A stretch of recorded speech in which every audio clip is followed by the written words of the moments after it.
Finta. Finta, c'est le podcast qui nourrit des esprits, des envies d'agir et des espoirs très concrets à l'échelle locale. Finta part de l'Aveyron pour explorer les voies de la ruralité à la rencontre de celles et ceux qui incarnent la diversité et l'incroyable vivacité de ce territoire. Je m'appelle Lola Cross, je suis journaliste et j'ouvre mon micro dès maintenant. Aujourd'hui, je suis aux confins du plateau du Lévézou, qui est le poumon agricole et hydraulique de l'Aveyron. Autour de nous, on a un corps de ferme, des vaches, des brebis aussi. Et là, au bout d'un chemin arboré, un champ de fleurs.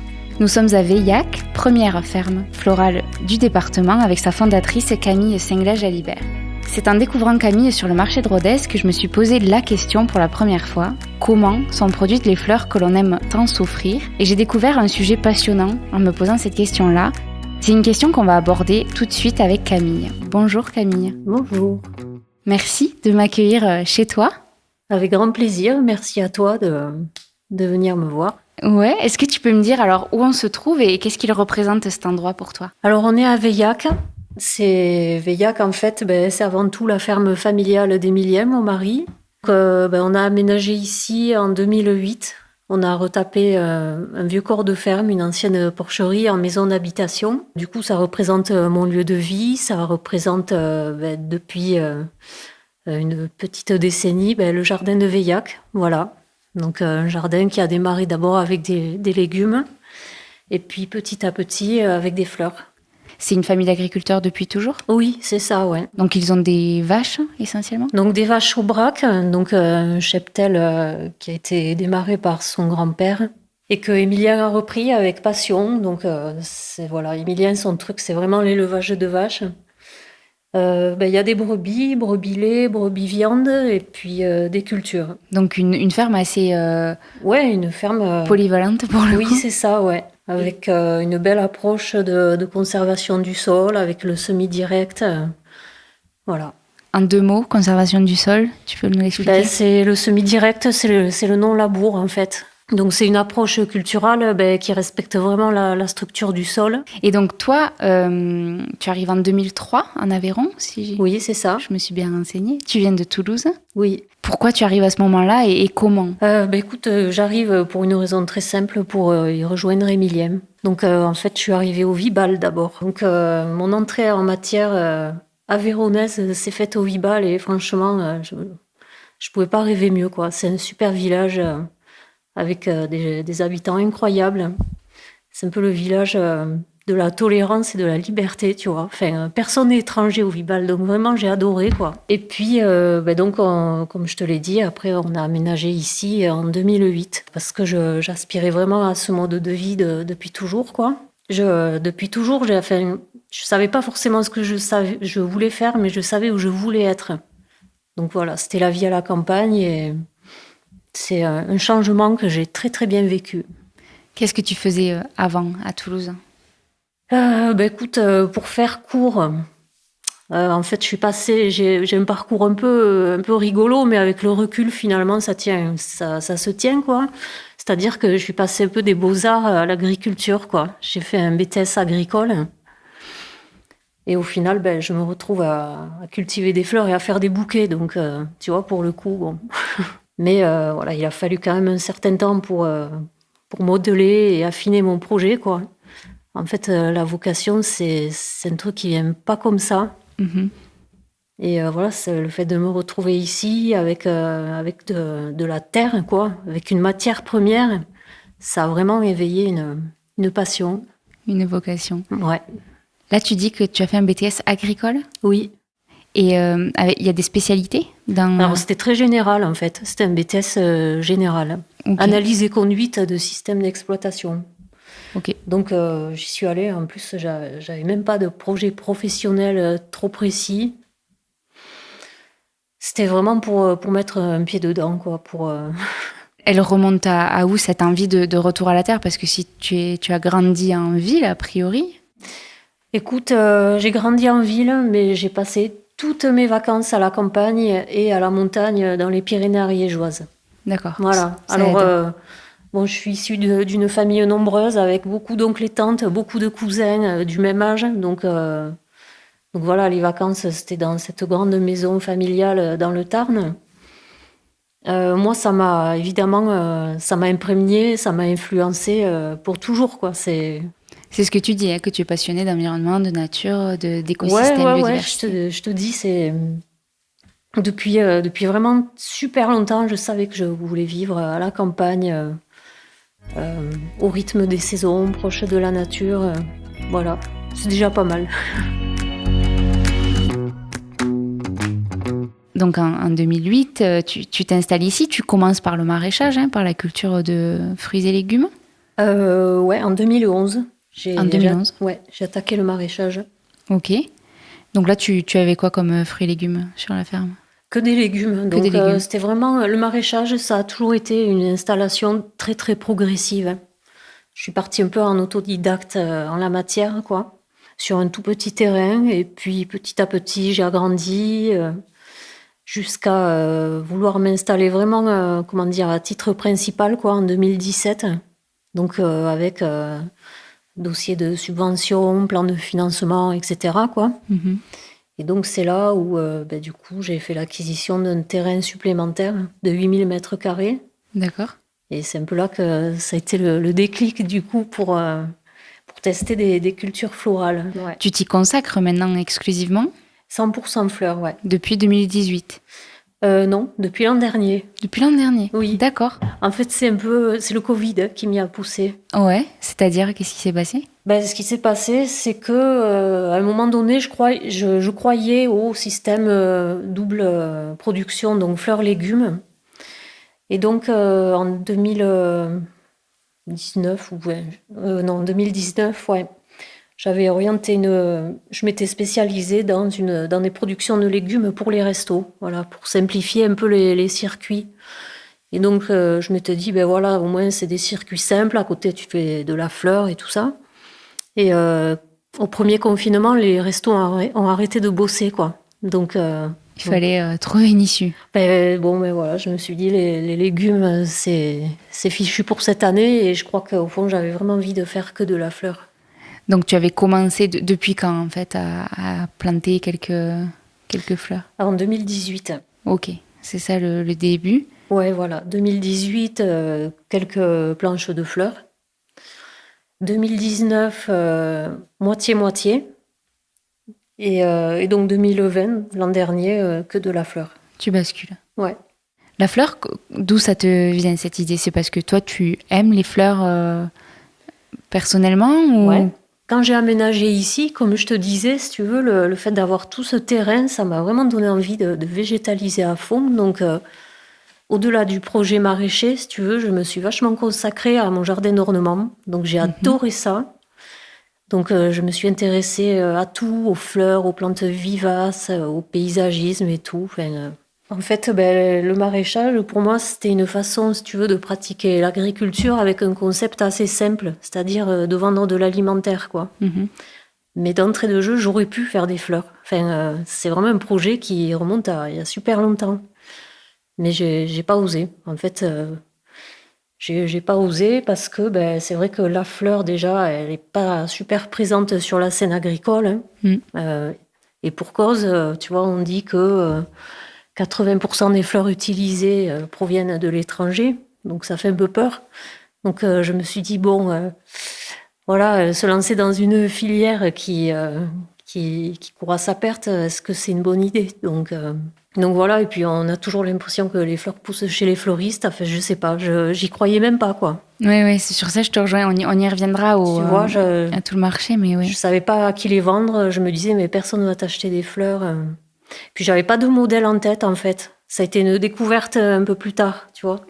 Quand tu parles de modèle, c'est-à-dire? De modèle de façon d'exploiter, quoi. D'accord. De cultiver. D'inspiration, ouais. Ouais, voilà, de volume, de circuit, c'est un truc que j'ai découvert plus tard, en fait, à travers le concept des fermes florales. Tu t'es formée spécifiquement? Pas du tout. Autodidacte.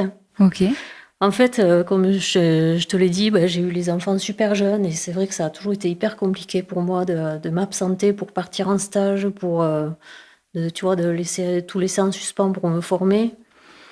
Donc, écoute, ouais, autodidacte, je bouquine, j'échange aussi. J'ai mes mentors. Ouais. Qui sont où?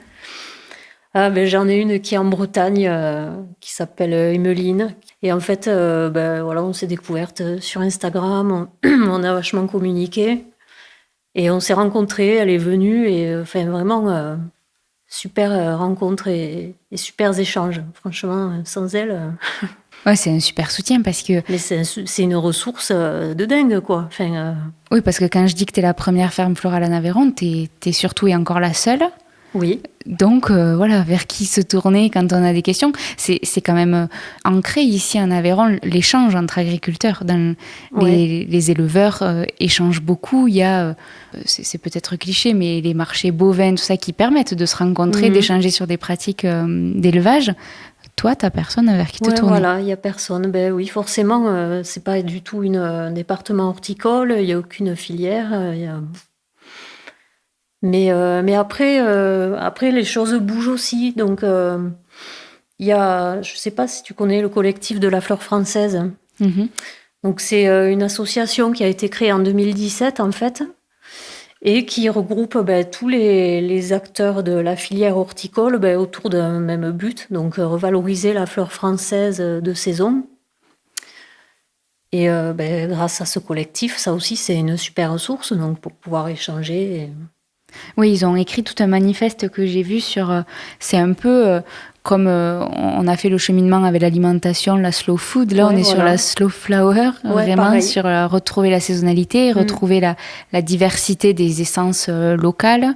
Mais on y reviendra, si tu veux bien, juste après, quand on parlera vraiment du marché de la fleur à l'international et de la renaissance de la filière française, puisque ce collectif le permet quand même et en tout cas donne une belle visibilité.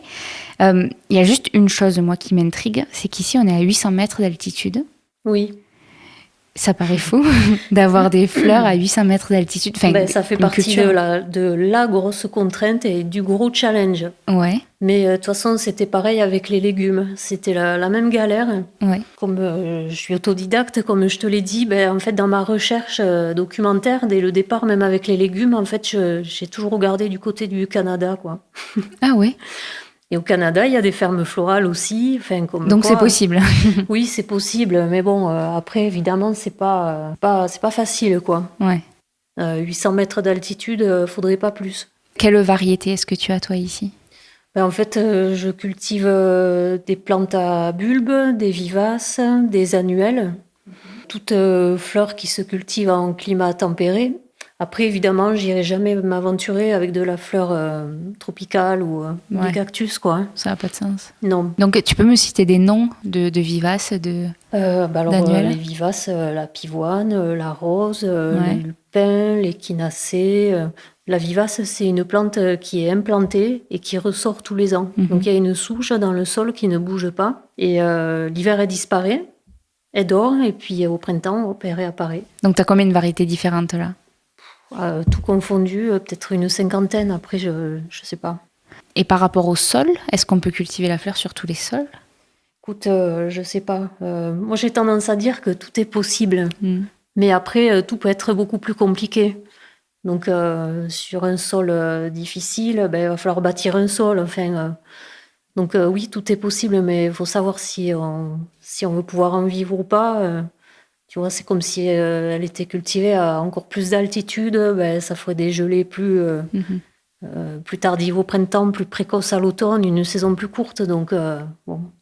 Il faut s'adapter au sol, mais on en revient à la conservation des sols, qui est quand même une étude fine, pour le coup, du sol sur lequel on se trouve. Et quel accueil est-ce que tu as eu ? Enfin, je sais pas. D'abord, est-ce que tu te considères comme agricultrice ?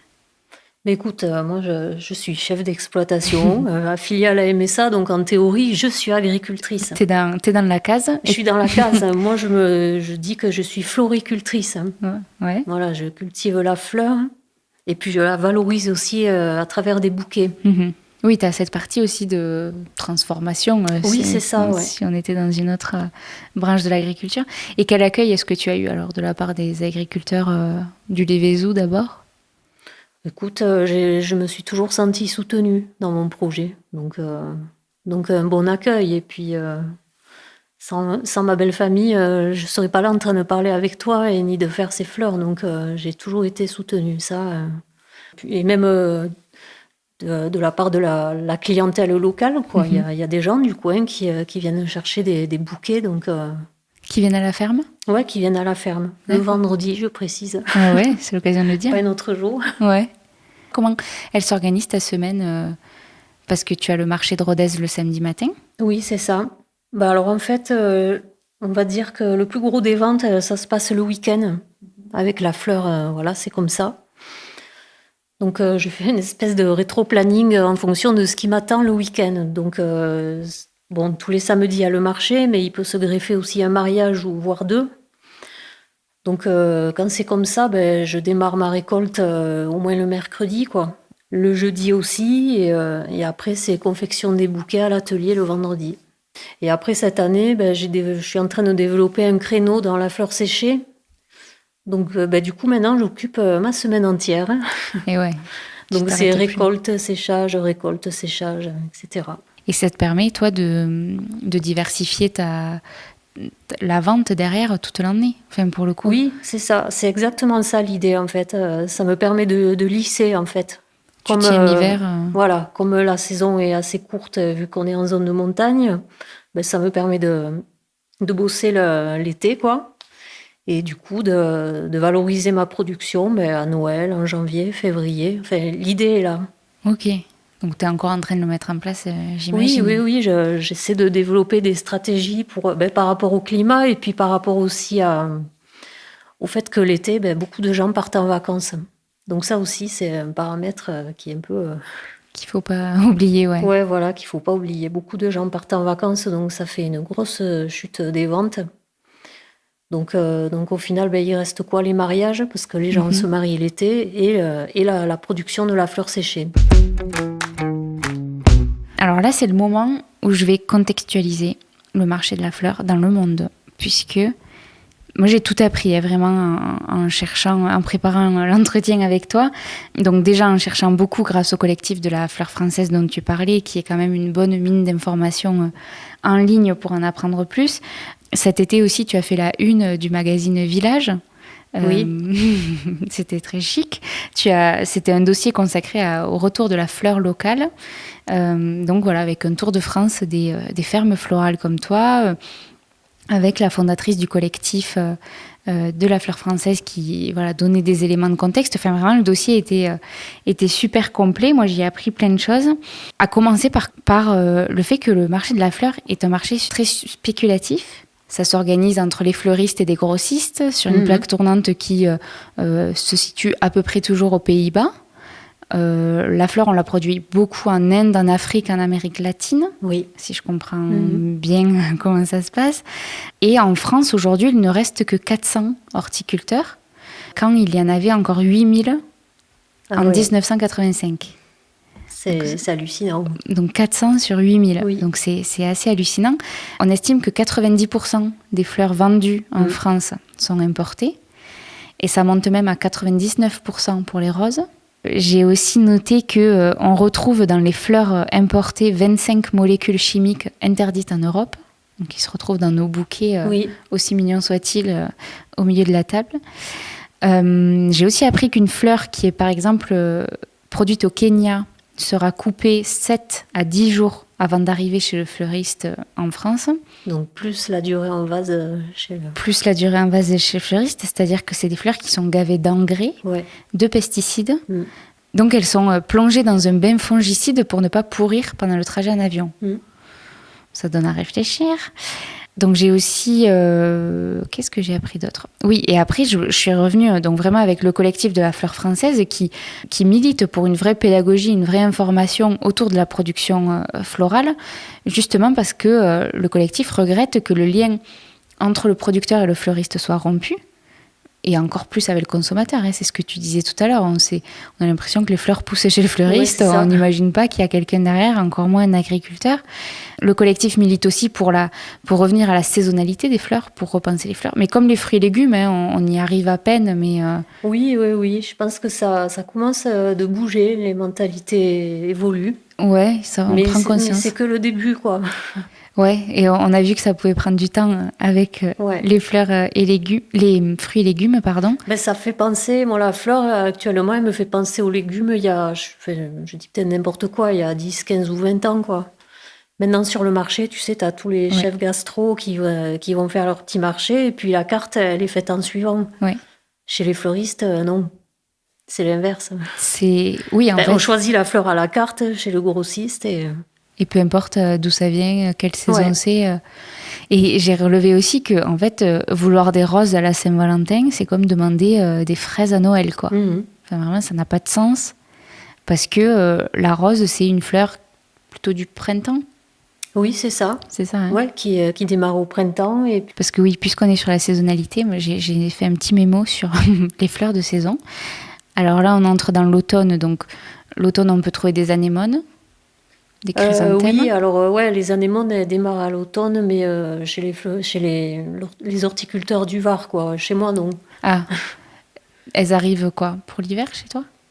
Ben, Même pas. moi, l'anémone, le truc, c'est que il fait quand même très froid sous les serres, donc c'est compliqué, quoi. Là, ça fait 2 ans que je fais que de la fleur. Donc, j'ai réussi à avoir des anémones l'an dernier. Alors, effectivement, elles ont démarré tout doucement à Noël, mais pas assez.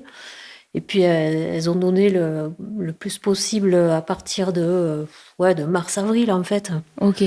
Donc, Ah oui, donc moi, c'est vraiment petit... sous serre, ça va être fin hiver, début du printemps. Mais dans D'accord. le Var, oui, c'est ça, ça va être...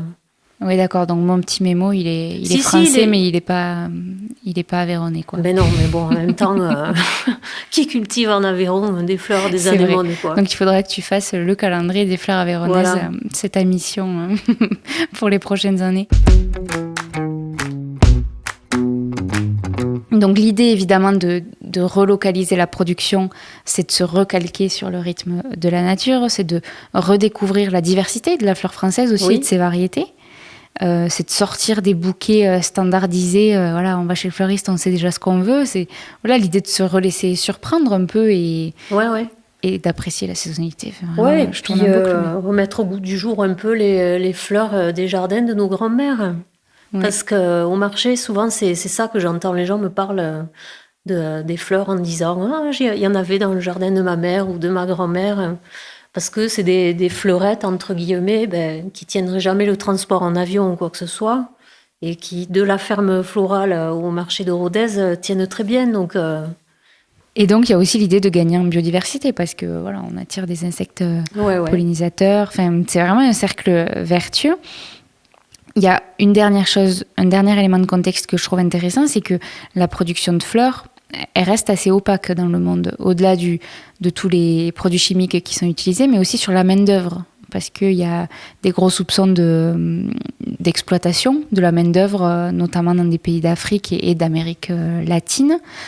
Donc en fait, tout ça mis bout à bout, ça gâche... Oui, ça dresse un tableau pas top. Ça gâche le plaisir d'avoir un bouquet et même d'offrir un bouquet. Donc, en ça, ton activité, elle redonne espoir quand même. Ben écoute, oui.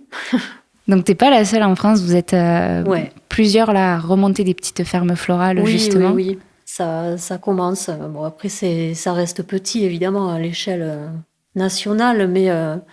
le mouvement du slow flower est en train de gagner petit à petit et voilà, faut communiquer dessus, Oui, c'est vraiment ce que dit le collectif. Là, on en est à la phase de pédagogie, information, au début de la prise de conscience, et après, il faudra que ça se traduise dans les actes de consommation, tout simplement. Eh bien oui, d'ici que tous les gens qui rentrent dans une boutique disent je veux vraiment un bouquet de fleurs de saison. Il faudra peut-être encore un peu de temps, mais encore que dans certaines grandes villes ou à Paris, évidemment il y a des fleuristes ultra engagés et ça bouge peut-être un peu plus vite, mais ça va arriver partout où il le faut.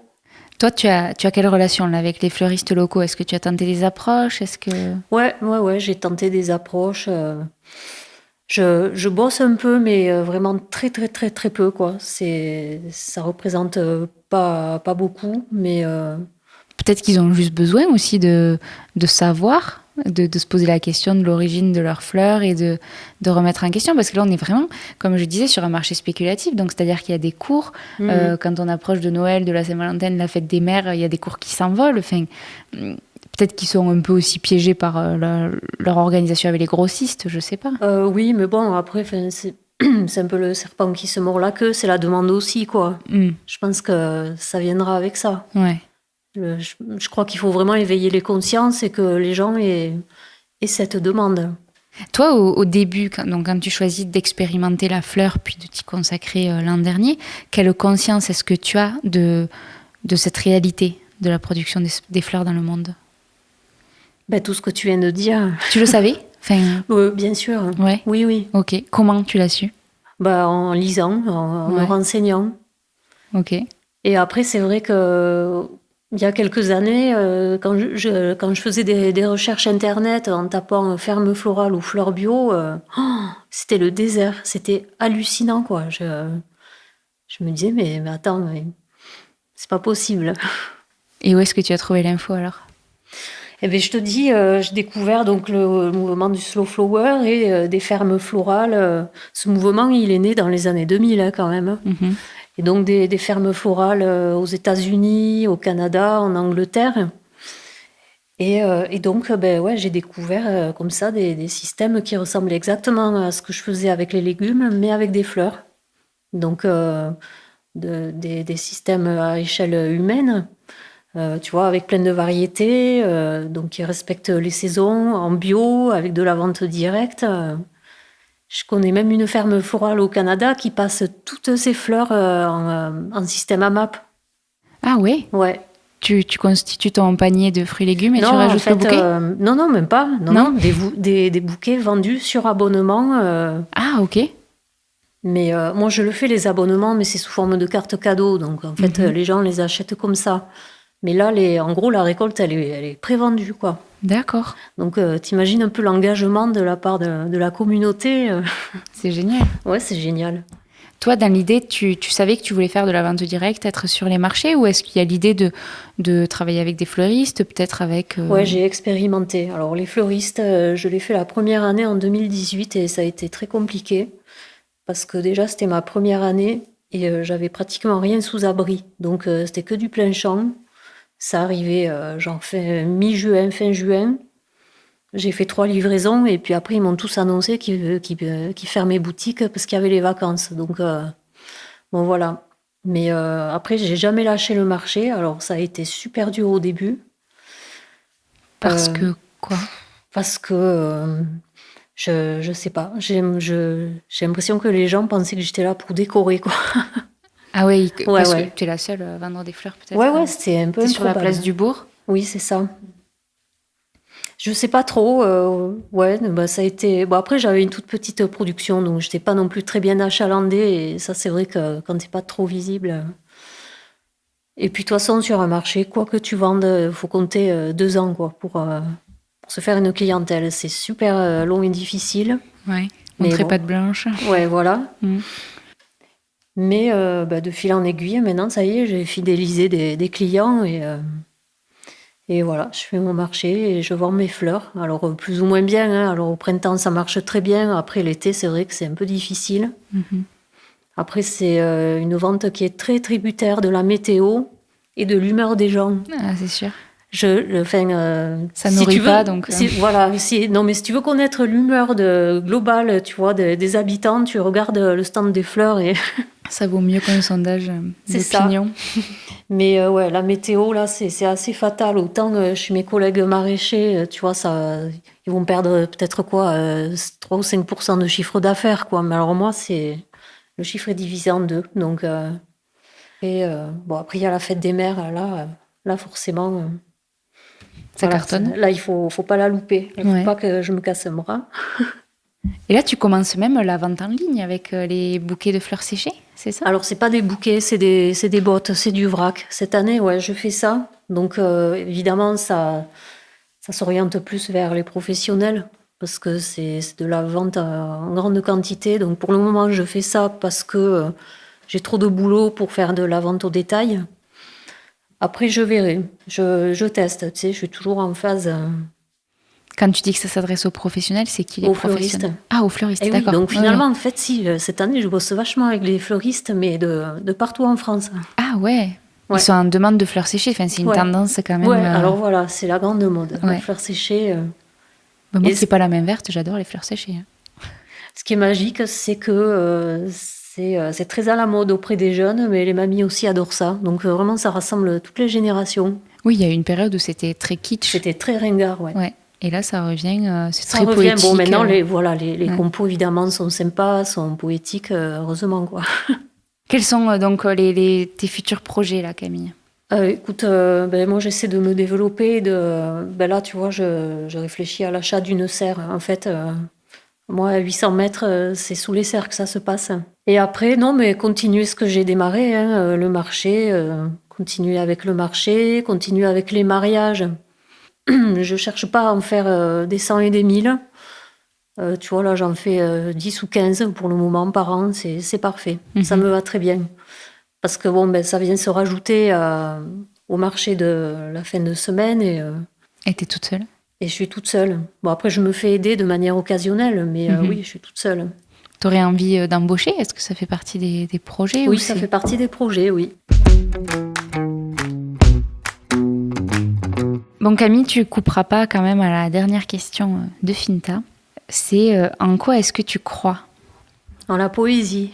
Ouais, c'est-à-dire? C'est-à-dire, voilà, un bouquet de fleurs en soi, ça sert à rien, c'est du superflu, mais bon, en fait, on a vraiment besoin de ça. Et puis, c'est le regard qu'on a aussi sur les choses, tu vois. C'est un peu ce que je revendique à travers mon travail, quoi, c'est-à-dire le côté éthique et esthétique, et les deux sont liés, en fait, quoi.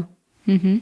Donc, tu vois, d'assembler comme ça, dans des bouquets naturels, des fleurs de saison.